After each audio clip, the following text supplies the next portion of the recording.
Hi everybody, welcome to our third video in our three-part series about how we can help our kids stay motivated in online high school this year. This is our third video and last video on the series of motivation. In the last couple of videos, we looked at the first two ingredients to how to keep our kids stay motivated. The first being mastery, or helping them feel like they're constantly pursuing getting better and better at something. The second was all about autonomy, where we talked about how we can empower our kids to feel like they have a sense of control over the choices they make in their day-to-day lives. And in today's video, we'll make our last stop on our map to motivation, the notion of purpose, or the idea that we all want to be part of something that's even bigger than ourselves. One common model of the notion of purpose is the intersection between what the world needs, so the different talents and skills and knowledge that the entire globe needs to move further as a society. The intersection between that, what you personally are good at and talented at, and then of course what you love to do. So it's no good if the world needs it and you're really good at it if you hate it, and similarly if you love it and the world needs it but you're not very good at it, that's not going to really suit the bill either. So purpose is really all about finding your personal description of that piece of the puzzle that brings all three of these spheres together.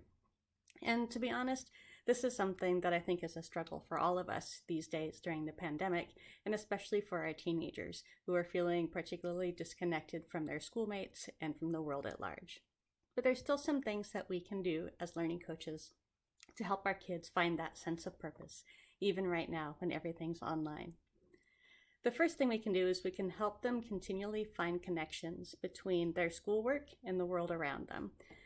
These are everywhere we look, depending on the different subjects that our students might be participating in. But just a few examples would certainly be, just the other day, my son was talking about how he was learning about different approaches to COVID vaccine development in his biology class. So that would be a very clear connection between what he's learning and something that's applicable to the world around him. Of course, there's lots of overlap between any students who are taking U.S. history and Lin-Manuel Miranda's Hamilton. So if your student really enjoys the Hamilton soundtrack, you can start to help make connections there between the history they're studying and this musical that they happen to love.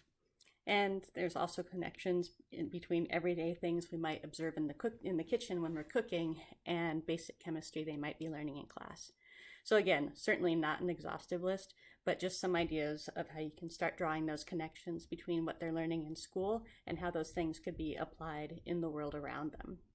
So connections between what the world needs and what they might be talented at or what they might be really passionate about.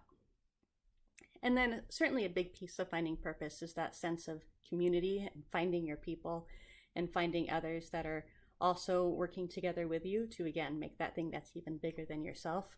So even though it's really difficult to do that right now, whenever you see those opportunities, help your student pursue them. That might just be as simple as logging into more small group sessions as part of their fuel classwork. It might be trying to participate in more extracurricular activities. Those are fewer and farther between than they might be in most years, but there are certainly still activities that allow our students to get together through different clubs, through school, through their home school, as well as some of the different social activities happening through the field program for our high schoolers as well. Hopefully those are some useful tips, especially together with the last couple of videos. Hopefully we can find plenty of fodder in here to keep our kids motivated as they enter into the fourth quarter and close out the year successfully. Thanks so much for watching. Bye.